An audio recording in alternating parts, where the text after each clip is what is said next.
सुनेत्रा की शपथ पर शिंदे गुट ने सवाल उठाए। शिंदे गुट के नेता संजय शिरसाट का बयान, सुनेत्रा पवार का शपथ लेना अविश्वसनीय है, ये कह रहे हैं शिरसाट। शपथ की इतनी जल्दी क्यों थी, शिरसाट ये भी कहते हुए नजर आए। सुजाता द्विवेदी हमारे साथ लगातार बनी। सुजाता, ये बयान क्यों? जी देखिए, अब संजय शिरसाट ने बयान दिया है ये सवाल उठाते हुए कि आखिर इतनी जल्दबाजी क्यों थी कि इस प्रकार अब जो है बिना लोगों को इस शोकाकुल माहौल में जो है समय तक नहीं दिया गया और एकाएक ये ऐलान कर दिया गया कि सुनेत्रा पवार जो है वो उप मुख्यमंत्री पद की शपथ लेने वाली है। और ऐसे में ना सिर्फ ये बल्कि हम देख रहे हैं कि विपक्ष से अब जो है विपक्ष से भी सवाल खड़े कर दिए गए हैं। एक और जहां शरद पवार गुट के नेता पहले से नाराज है, उनका कहना है कि जब 12 फरवरी को ऐलान किया जाना था कि दोनों धड़े एक साथ आने वाले हैं, तो इसके पहले ही आखिर इस प्रकार की जो है तेजी क्यों की जा रही है। खासतौर पर 2 से 3 बड़े चेहरे जो एनसीपी अजीत पवार गुट के नेता है उनका नाम तक लिया जा रहा था। और साथ ही अब हम देख रहे हैं कि शिवसेना शिंदे गुट द्वारा भी जो है इसको लेकर सवाल खड़े किए जा रहे हैं कि आखिर इतनी जल्दबाजी क्यों थी। ना सिर्फ ये बल्कि जब हमने अनिल पाटिल जो एनसीपी अजीत पवार गुट के नेता है और पूर्व मंत्री रह चुके हैं, जब हमने उनसे बात की तो उनका कहना था कि उन्हें अब तक जानकारी तक नहीं दी गई है। यानी जो बड़े नाम है एनसीपी गुट के, उनके द्वारा अपने में ही चर्चा कर ली गई और सुनेत्रा पवार के साथ ऑनलाइन मीटिंग कर जो है इस पर निर्णय ले लिया गया। लेकिन जो दूसरे नेता हैं, जो दूसरे नाम है पार्टी के जो सदस्य हैं, उन्हें इसके बारे में जानकारी नहीं दी गई। तो नाराजगी जो है इस समय काफी दलों में, काफी पार्टियों में, काफी अंदरूनी जो है लोगों में भी है। लेकिन अब देखना ये होगा कि सबसे पहले जो है यहाँ पर विधिमंडल साथ ही विधायकों की बैठक बुलाई गई है। इस बैठक के बाद जब सुनेत्रा पवार को पार्टी के प्रेसिडेंट के तौर पर निर्वाचित कर लिया जाता है, जिसके बाद उनके शपथ ग्रहण समारोह का जब ऐलान किया जाएगा मुख्यमंत्री को पत्र देने के बाद, जिसके बाद जो है ये पूरा शपथ ग्रहण समारोह होने वाला है। लेकिन उससे पहले जो तमाम ये बयान आ रहे हैं, नाराजगी की बातें कही जा रही है, उस पर फिलहाल किसी प्रकार की औपचारिक टिप्पणी किसी भी नेता द्वारा नहीं की जा रही है। ना सिर्फ ये बल्कि उनका ये भी कहना है कि एनसीपी अजीत पवार गुट के जो प्रवक्ता है सूरज चौहान, उनका कहना है कि ये पार्टी के वरिष्ठ नेता अजीत पवार के बाद जो दूसरे वरिष्ठ नेता आते हैं, जिसमें प्रफुल्ल पटेल, सुनील तटकरे और छगन भुजबल का नाम शामिल है, उनके द्वारा जो निर्णय लिया जाता है वो पार्टी के हित में होगा और उन्हें ही ये अधिकार है कि वो ये निर्णय ले। और जब वो इसके बारे में जानकारी रख रहे हैं और बता रहे हैं, तो इससे दूसरे किसी दल को जो है किसी प्रकार की दिक्कत नहीं होनी चाहिए। आज सुबह जब शरद पवार बात कर रहे थे तो उनका कहना था कि वो इसके बारे में जो है ना तो जानकारी रखते हैं, और जब उनसे पूछा गया शपथ ग्रहण समारोह ये शब्द कहा गया तो उनका कहना था शपथ। बिल्कुल सुजाता, आप बने रहिए, हम लौट रहे हैं आपके पास। एक बड़ी खबर आ रही है महाराष्ट्र से, इससे जुड़ी हुई वो भी बताते हैं। कुछ देर में शुरू होगी एनसीपी की ये अहम बैठक में एनसीपी के मौजूदा मंत्री भी पहुंचे हैं और साथ ही जो तमाम विधायक हैं वो पहुंच गए हैं। सुनेत्रा पवार इस वक्त पहुंच गई हैं और कुछ ही देर में एनसीपी की बड़ी बैठक होने जा रही है। अभिषेक अवस्थी हमारे साथ लगातार बने हुए। अभिषेक, बताइए कितनी देर में बैठक शुरू हो रही है?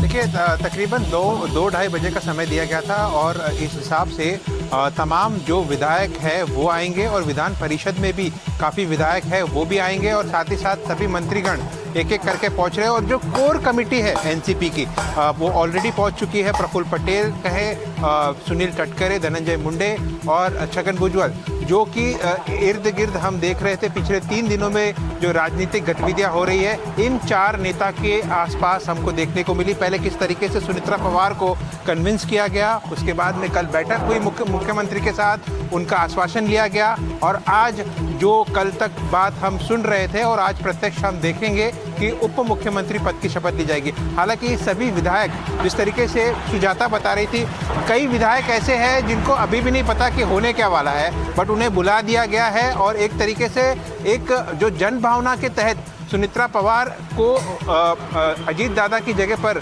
देखते हुए उनको वो पद दिया जाएगा और आज जो उप मुख्यमंत्री पद की शपथ लेंगे। लेकिन आने वाले समय में ये भी देखना होगा, क्योंकि जो सूत्र हमें बता रहे हैं कि लगभग सुनेत्रा पवार ही नेशनल प्रेसिडेंट राष्ट्रवादी कांग्रेस की बनेंगी। राष्ट्रीय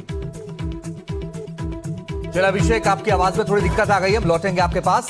लेकिन अभिषेक अवस्थी एक महत्वपूर्ण बात कह रहे हैं, वो ये कह रहे हैं कि आने वाले वक्त में हम ये देखेंगे कि सुनेत्रा पवार ही एनसीपी की राष्ट्रीय अध्यक्ष भी बनेंगी। फिलहाल वो उप मुख्यमंत्री बनने जा रही है, लेकिन वो ही बनेंगी राष्ट्रीय अध्यक्ष, ये अभिषेक अवस्थी बताते हुए नजर आते। पूजा भारद्वाज हमारे साथ लगातार बनी हुई। पूजा, अभिषेक ये कह रहे हैं कि 2 से 2:30 बजे के आसपास वक्त था, 2:15 का वक्त हो रहा है, 2:30 बजे बैठक शुरू होगी। इस बैठक में अभिषेक ये भी कह रहे थे बहुत सारे विधायकों को ये भी पता नहीं है कि अभी क्या होने वाला है।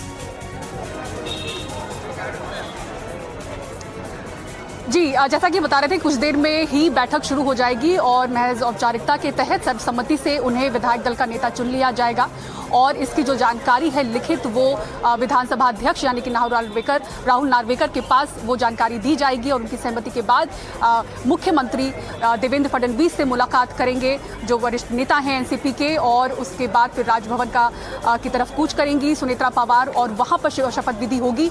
वो शपथ विधि भी जो है वो बहुत ही लो प्रोफाइल रखा गया है, ज़्यादा तामझाम के साथ ये होता हुआ नजर नहीं आएगा क्योंकि अभी शोक के समय से नसीद पवार परिवार पूरा महाराष्ट्र और खासतौर से जो एनसीपी के नेता हैं वो गुजर रहे हैं, तो काफ़ी लो प्रोफाइल इसको रखा गया है। वहाँ पर कोई खास सज्जा धज्जा आपको नजर नहीं आएगी और मुख्यमंत्री इसके साथ ही मुख्य सचिव और कैबिनेट मंत्रियों की मौजूदगी में यह शपथ विधि खत्म होगी। तो उप मुख्यमंत्री पद की शपथ लेने के बाद जो अब असल खेल है आपको वो होता हुआ दिखेगा और इसकी सुगबुगाहट अपने आप में शिंदे गुट के बयान से शुरू हो जाती है। संजय शिरसाट शिंदे गुट के मंत्री हैं और उनकी तरफ से ऐसा बयान आना कि अविश्वसनीय है, ये अपने आप में बहुत कुछ कहता है क्योंकि सिर्फ यहाँ पर मामला ये पोजीशन डिप्टी सीएम का नहीं है, उन मंत्रालयों का है जो किसके खेमे में जाएगा। अब ये मंत्रालय जो वित्त मंत्रालय आप देख रहे हैं जो देवेंद्र फडणवीस खबर है कि खुद अपने पास रखेंगे, बजट वो खुद अनाउंस करने वाले हैं, उसके बाद वो विभाग अपने पास ही रखेंगे, ऐसी जानकारी है। तो इस तरह से शिंदे गुट के नेता पहले भी शिकायत करते आए थे कि किस तरह से जब अजीत पवार के पास ही वित्त मंत्रालय था तो किस तरह से उनको फंड की दिक्कत आ रही थी, कई योजनाएं उनकी अटकी हुई थी, जमीन पर उनके नेता काम नहीं कर पा रहे हैं। इसको लेकर खुलकर संजय शिरसाट उनमें से एक नेता है जो खुलकर इसके खिलाफ बयान कर रहे थे। तो एक बार फिर से वो जो वित्त मंत्रालय है वो देवेंद्र फडणवीस के हाथ में होगा। तो अब देखना होगा कि क्या तालमेल अब बैठता है।